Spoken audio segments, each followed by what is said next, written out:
I'm Sam Rines, and I want to talk about the top 5 AAU players that ever suit up for me. Number 1, I would have to say Kobe Bryant. Kobe, obviously everybody knew who Kobe is. Kobe was electric. I had Kobe from 8th grade to 12th grade, played in my AAU program. We went all over the country with Kobe. Kobe was very athletic, could shoot early in his years, couldn't really dribble. I know a lot of people think he could dribble, but he wasn't a ball handler. But he was electric, he was very confident, he finished well, he was very fundamental, he had great footwork, and he was an excellent shooter. I watched Kobe develop and fight his way to the top. You know, everybody always argued who was the #1 player between him, Tim Thomas, Vince Carter, and all these other guys.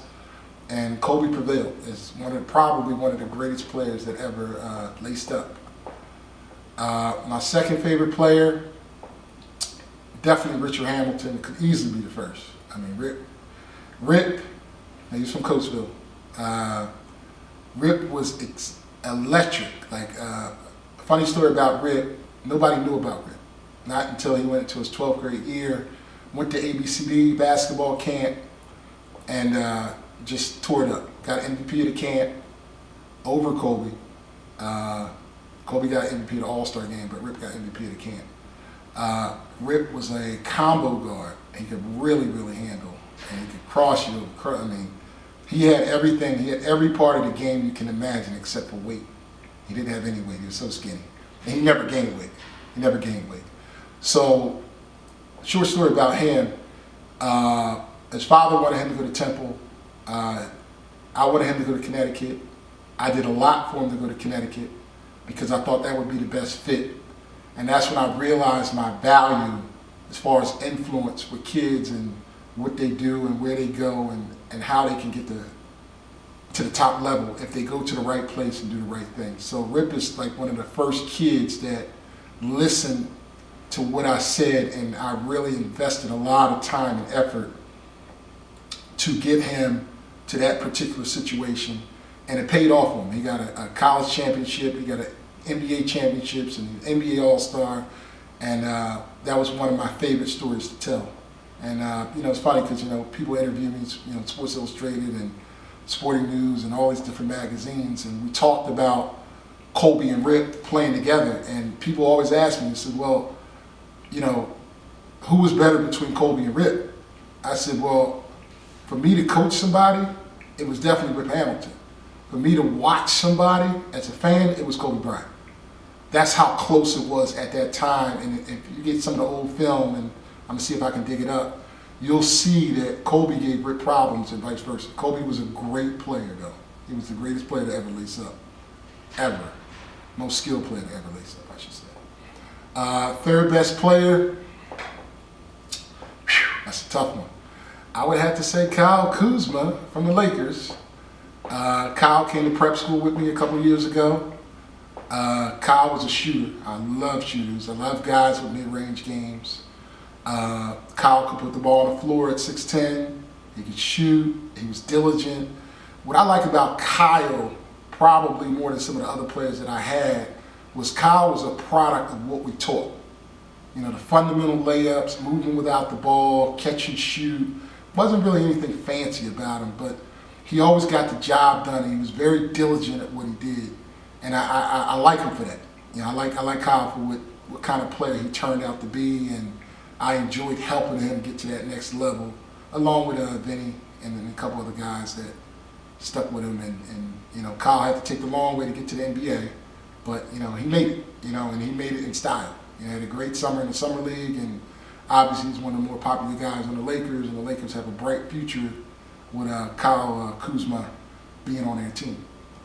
My next player, I would have to say Tyreke Evans. Now, Tyreke Evans is different. He was so good with the ball in his hand, it was hard for me to surround players around him.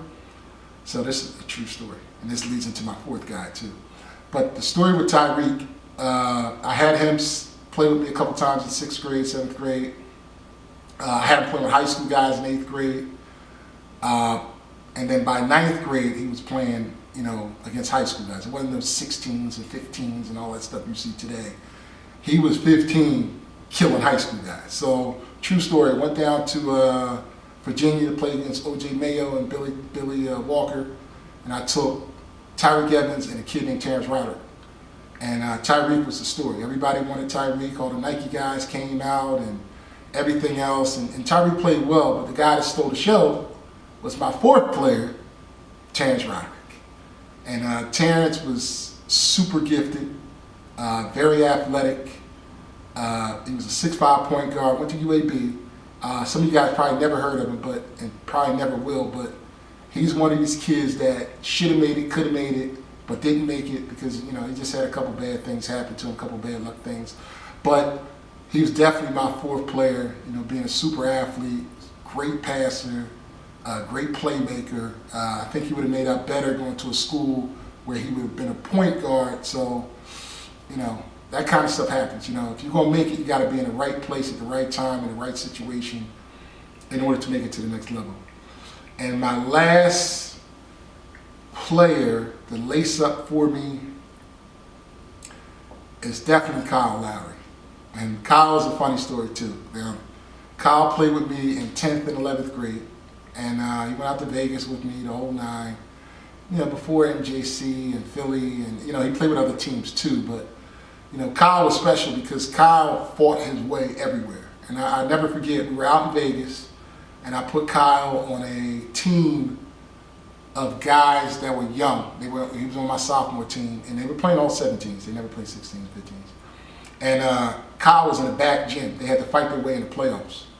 And Kyle had the best 5 games ever in Vegas that I ever seen from a guard. I mean, the Kyle Lowry that you see now in the NBA was the Kyle Lowry that I saw come out the closet and show himself in Vegas that year. And I never forget a guy named Sean Murphy, just a friend. He dragged all these coaches in to watch Kyle, and the guy that fell in love with him was Ed Pinckney. Ed Pinckney was recruiting another player on my team.